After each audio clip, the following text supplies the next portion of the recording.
sujet de la modification de la loi du code électoral. Gabonaises, Gabonais, chers compatriotes, l'heure est plus que grave. Alors qu'une série d'événements frauduleux menace en ce moment même notre République et ses institutions, il y a plus que jamais auparavant périr en notre demeure commune. En effet, dans la continuité des réformes constitutionnelles iniques, entérinées par le parti autoproclamé démocratique gabonais, lors des assises politiques de mars dernier, qui, cela dit en passant, ressemblait d'ailleurs plus à un entre-soi qu'à une véritable concertation nationale inclusive et soucieuse de poser les bases pour les élections démocratiques honnêtes, transparentes et crédibles au lendemain apaisé.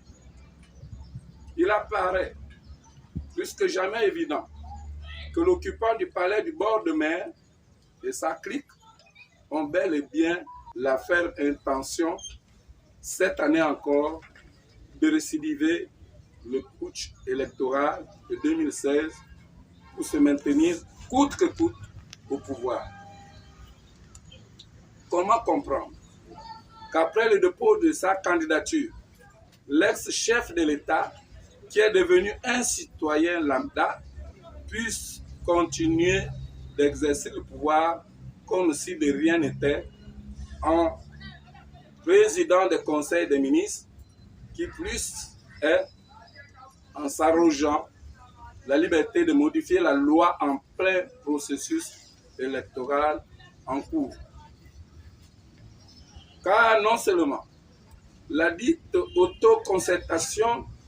qui allait aboutir à une deuxième modification de la Constitution en moins de 5 ans, mais encore et surtout, celle-ci allait faire réapparaître le mode scrutin à un tour pour toutes les élections, ainsi que la non-limitation du nombre de tous les mandats politiques. Si le mode scrutin à un tour a, dans l'ensemble des pays démocratiques, une légitimité plus que contestée en ce qu'il favorise l'élection d'un candidat même minoritaire qui, dès le premier tour, peut être élu grâce à une majorité de plus relative, contrairement au mode du scrutin à 2 tours qui, lui notamment, par le jeu des alliances conclues lors de l'entre-deux tours, verra nécessairement l'un des 2 candidats qualifiés pour le deuxième tour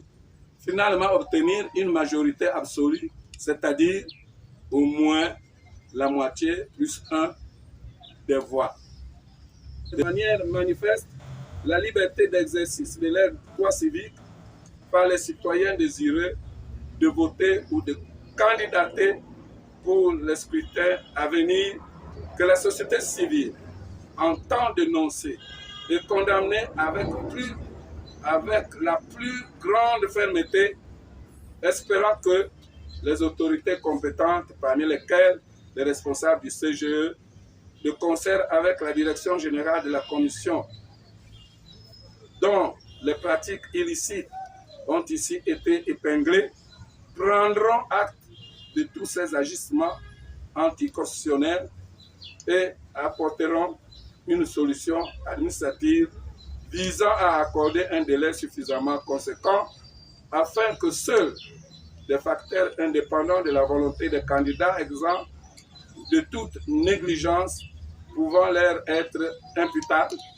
tel un cas de force, puissent être la cause de leur défaut de dépôt de dossier de candidature devant le CGE. Afin de s'assurer que toutes les irrégularités ci-dessus mentionnées seront corrigées et, dans l'optique de renvoyer voir faire annuler le calendrier électoral tel qu'il se présente en l'état, la société civile, en tant que contre-pouvoir indépendant indispensable dans un état de droit qui se veut garant des droits et des libertés fondamentales, autant que de la loi et de la Constitution, annonce d'ores et déjà qu'elle se réserve le droit de porter ses revendications